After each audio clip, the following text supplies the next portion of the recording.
Reveal a natural, radiant glow with Taiso Tinted Moisturizing Serum. With skin-loving ingredients like hyaluronic acid, glycerin, and ceramides, this serum delivers long-lasting hydration, leaving skin feeling nourished and refreshed. 5 luminous shades provide a radiant hint of buildable color with a glowing, sheer finish that enhances your tone and texture. Gentle, all-mineral SPF 30 and antioxidants protect against UV and environmental damage. Experience skincare that hydrates, protects, and perfects with Taiso's Tinted Moisturizing Serum. Visit taisoskin.com for details.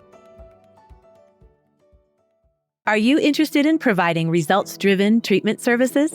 Join a team of like-minded individuals who share your passion and support your success. With more than 1,000 franchised locations in 49 states, Massage Envy is not only the nation's #1 provider of massage services collectively across its franchise network, but also a national leader in skincare. Start or grow your career at a Massage Envy franchised location. Visit massageenvy.com/SDcareers for full details.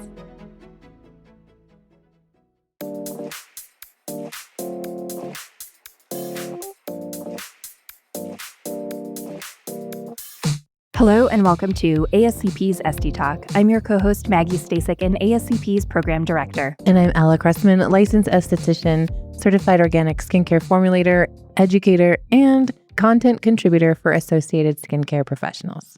Today we are welcoming back guest Sherrie Tennessee, a true innovator at the intersection of wellness and technology. With over 20 years of experience in wellness and hospitality, a PhD in hospitality administration, and a passion for blending traditional practices with modern innovations, Sherrie has become a leading voice in the world of wellness tech. As a former researcher, massage therapist, spa owner, and author, she's bridging the gap between health, beauty, and technology in ways that are transforming how we approach self-care at home. We're excited to dive into the latest trends in home wellness and beauty technology with Sherrie today. Welcome back, Sherrie. Thank you, Maggie. So good to be here. Ella, always good to hear your voice. Can you kick things off for us by telling us how you first got interested in the intersection of wellness and tech? Absolutely. So I have been in the spa and wellness space for over 20 years, starting out as a massage therapist and, owning my own location and then being a spa director at well-established brands. And an educator. And what I saw was there was a shortage, and there has been a shortage of therapists coming into the industry. Schools are closing. At the same time, what we're seeing is an increase in demand for those spa and wellness experiences, so that it only makes sense that technology is going to have to step in and fill the gap. And it's been so interesting because my dissertation for my PhD focused on wellness technology experiences. And when I said that, people automatically defaulted to, when I book my appointment. And I'm like, no, that's old school stuff. We're talking about technology in the treatment room that will not replace traditional therapists, but give additional options. And there was literally a company that came out with a massage robot. They had gone to lots of different spa shows, kind of featured the technology. Again, people weren't really getting it fully. And then they were on the cover of Time magazine, August of 2024 for the latest innovation. And it really was like this eye-opening experience of this is an option in the treatment rooms. And we all have worked in the rooms, there's people who don't like to be touched by other people, right? And they don't want to get undressed. They're not comfortable in all of those settings. So having this organization really break down a lot of barriers, have the conversations, they really have strategically placed themselves as a technology company, providing a different experience. Their tagline is not like we're pushing people out the room. It's just an additional experience. And we are going to see lots more of it. There's a technology show that comes to Vegas every January, CES. It's one of the largest. Attendance was actually just clocked at 145,000 individuals.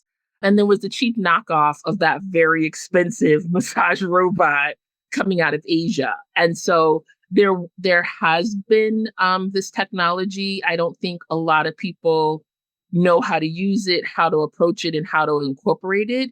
And so I feel like education really is at the base of it, that we are not trying to eliminate traditional massage therapists, but that there are other options. And I went to one of the big spa shows, maybe 22, and there was a major wellness brand, and the statement made was, in 10 years, you're going to pay $1,000 to be massaged by a human. And so I was like, yes, that's my research. Like it's true. And we're going to see a lot more of it. The bigger brands can pay the perks. They can pay for vacation. They can, signing bonuses, and just really be able to compensate therapists effectively. The challenge is, those major brands only make up 7% of the industry, and day spas are close to 80% of our industry, and they don't have the same budgets as a day spa owner. So what I'm predicting in the next 10 years is true. Like, you're going to have this influx of technology at the bigger brands, and then you're going to see more evolution, you're going to see more opportunities, and then that's going to be more accessible to the smaller brands. And so I think we're really just starting to climb this mountain of technology and the integration of it. We definitely have not seen the last of it. That's so interesting. Do you think that if I'm hearing you right, I mean, technology, you can avoid it. It's coming and it's here to stay. And as a result, the hands of a human are going to become more luxury. Absolutely. And so I think you're going to have almost two paths. You're going to have a very tech-driven aspect where people kind of know they're going to walk into this room, there's not going to be a human there. You're going to be able to have whatever wellness experience you want. And that's going to be probably cheap and quick. Whereas that human experience is going to be, there's a very popular show where they've gone off to an exotic island, and, they're detoxing from their phones, and you're having these human connections and experiences, but you are paying a premium for those. And I really see the industry kind of dividing in the two, where it's going to be very high tech or it's going to be very high touch. And where I think the centralized is an integration and a balance between the technology and the human aspect of it, and figuring out how to make that work. So can that technology maybe be used pre-treatment, post-treatment? And I know one of the things we're going to talk about is, can you have that experience at home?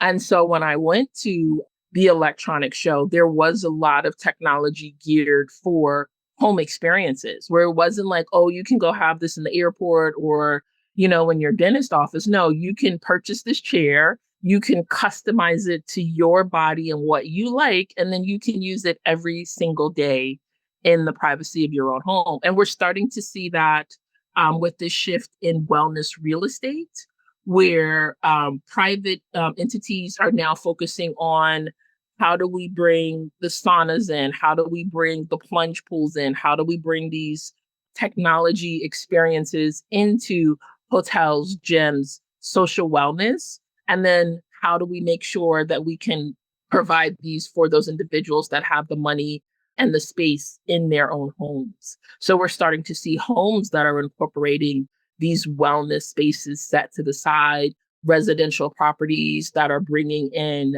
they're bringing in the nail techs, but it's all robot driven, right? And even in skincare, where there is the lash application that's done automatically and not by an individual. So when you can have those in different places, it just provides a different experience. And I mean, it's important to understand, like, Gen Z is now the largest cohort. They are said to amass the largest wealth by, I want to say, 2040. So the boomers are going to be leaving their wealth to the Gen Z. And so I live with the Gen Z, and they're not hard pressed on human interaction. Like, can you have the experience? Can you say it's done?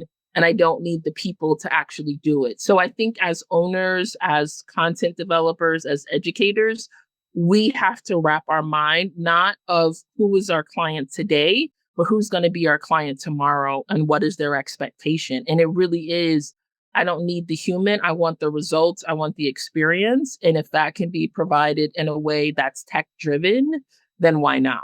In our generation, we'll remember the episode of Friends where Ross goes into the automatic spray tan booth. I mean, that was big technology back then. The other alternative was being sprayed by a human. And he goes into the booth and they're like, initiating spray tan now. And he gets one side done and like, okay, go ahead and turn around. And he says, what? He turns back and he gets this front sprayed again so many times that he has overdone the front and not done the back. And it was funny because his teeth are super bright and like what happened? That is like technology gone bad. So when you're talking about lash extensions and I'm like, no, I'm good. I'm not going to have anything like that close to my face because just my own personal, I don't want to say roadblocks or emotional insecurities, fears in there. But there's definitely a shift into like what you touched on, the wellness and beauty at home, and then the accessibility part of that, because what I'm hearing too is that there's these people leading the charge and we're going to go to these places or these ultra rich and what's not affordable for me at the moment. You're going to have these rooms in your own home, but technology has definitely changed. I think about even in our industry with microdermabrasion. At one point it was $12,000 and it got really a lot more accessible over the years. Or I have a confession to actually share with both of you. I recently purchased an at-home IPL laser. And so those technology shifts, not just to being accessible, but to be using it at home is a lot more convenient. I don't think I'm using it right. I don't even know if it works, but I was like, oh, in a moment of emotional insecurity with hairy legs, I'm like, aha, I've got this. Or this is going to definitely help me with my brown spots on my hand and I can get it right now. And it's going to be an investment. So I can see how a lot of those things are shifting. And these tools and gadgets, they're exploding in popularity, especially in recent years. You don't know one story, Sherrie, but I also bought a solar-powered LED with no indicator light on it once, and it's in a previous pod. As I thought, I need that, and it's solar-powered. And long story short, I think it was just a piece of steel, but whatever. So there's that. But for you, what are some really of the most like innovative beauty tech products that you are excited about? I have to say it's the advancement of the massage chair. So when I did my dissertation, one of the things we looked at was what was the most common piece of equipment used. And it was massage chairs, right? And we see them in the mall. We see them in nail salons. We see them just scattered all about. And they are generic. You just sit in it. You wonder who wipes it. But one of the ones that I saw, it actually did almost like a Thai massage. So it like leaned you back. It was zero gravity. It pushed up on your spine. It stretched you out. Like it was literally like having a Thai massage in this chair. Now, the challenge with that, because I think on mass population is there's a lot of people that can't use this chair because if you have leg issues, if you have back issues, it did compression. So if you have diabetes, if you have any kind of inflammation or swelling, this chair is a contraindication, right? Like, so it definitely was for a healthier demographic to be able to utilize, but it literally, I felt like I had an 80-minute massage with like a 25-minute session that stretched and pulled and compressed. And I mean, it was absolutely amazing. That was probably one of my favorites. There was another one where it projected the makeup on your face. Now, I'm a natural girl. I'm also a little bit more mature, so I don't really use a lot of purple eyeshadow. Like it's just not in my repertoire. But it was really cool to be able to see that in an instant and just kind of flicker through and, oh, this is for carnival and oh, this is, sequence out. It was beautiful. It was super cool. I imagined you when you said projecting, I thought of like that's what I thought splattering too. on your face. I'm like, oh my gosh, I would come out looking like that. It was light, Festival and so of Colors. you could pick one, and then there was a makeup artist outside that would walk you through how to actually apply it. But the one I like basically looked like my face when I was there. So, but again, thinking about a younger demographic who is still, doing lots of makeup and color coordinating with their outfits and carnival and all these really cool experiences that I'm not doing them. So I'm at a different stage in my life. But things like that just make it more accessible. And I think ultimately for me, that's what I love about the technology is that it is going to allow individuals who don't normally have access to wellness to be able to have that interaction at a feasible price, right? So like the big massage robot right now to have that is very expensive for locations, which is why high-end locations have them. And I'm gonna date myself. You talked about the microdermabrasion. I'm thinking more like VHS players. Like when they came out, they were super expensive. And now you can walk into a box store and get like a VH player for like $25. Do I have one on my console? Yes, I do. Because I'm not paying you for the movies that I already have in my folder. I did not get rid of my DVDs. So like, those DVD players, VHS players were super expensive and now they're $20. And so I feel like that's what's going to happen in the industry is like, it's super expensive now and it's the first iteration. But, 5 years from now, they'll work out all the kinks and the price will come down so that day spas can have them and offer them. And then it'll be even more affordable so that you can bring that technology into your home. And I do have my LED mask that I use every morning for 12 minutes. I feel like it works. And, that's all that matters because that placebo effect, right? So I think as we're introduced to more technology, the price will come down, the accessibility will increase, and you will be able to have these experiences in your home. The counterpoint is going to be you go someplace else, there's no technology, and you just sit in circle with people. So it's going to be a variety of experiences that are available. In your experience, what wellness practices do you think still are going to hold strong value even as tech becomes more integrated into our industry? I think the esthetician side is going to remain strong because we don't have the technology yet to do that great facial. And I don't know if I want a robot popping my blackheads and doing all the different things. I'm not one for the first iteration. I'm like, let me see what number 10 does. So I feel like right now you still have those key aspects that are human driven, but we have to know as technology increases, as the different apps and different pieces of equipment come into play, that you're going to have to specialize, that you're going to have to be skilled because people are like, well, I have my LED, I have this. I might just go to you twice a year versus every 6 weeks, right? So understanding like, how do you position yourself as that expert on whatever issue that you are, that you want to remain in? Is that acne? Is that hormonal and menopause? Because half the world is in menopause right now in some stage, rated perimenopause, menopause, postmenopause. How do you deal with those aspects? And really, I don't think it's going to be a jack of all trades. I think it's really going to be a master of one and being very knowledgeable and able to provide those results because we are still a results-driven industry. People want to see it in their skincare. I want to feel it when I get off the massage table that you have been able to address the concerns and issues that I have. So I don't think we're going to completely get rid of humans in our lifetime. I don't know, this AI thing and, nurses coming for nurses, doctors, and educators. But I think when you have that hands-on, some people just are not willing to leave that solely to technology. Sherrie, this really has been fascinating to me, and thank you so much for joining us. It was my pleasure.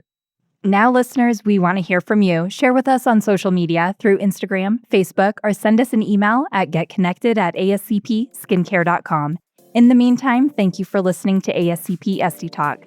For more information on this episode, or for ways to connect with Sherrie Tennessee, Ella, or myself, or to learn more about ASCP, check out the show notes. This podcast is sponsored by Lamprobe. Lamprobe is a popular aesthetic tool that enables skincare practitioners to rapidly treat a wide variety of common minor skin irregularities, or MSI. Red MSI treated by Lamprobe include dilated capillaries and cherry angiomas, yellow MSI, cholesterol deposits and sebaceous hyperplasia, and brown MSI treated include skin tags and more. Lamprobe MSI treatments are non-invasive and deliver immediate results. Lamprobe can empower your skin practice with these new and highly in-demand services. For more information, visit lamprobe.com. That's LAMPROBE.com. And follow Lamprobe on social media @Lamprobe.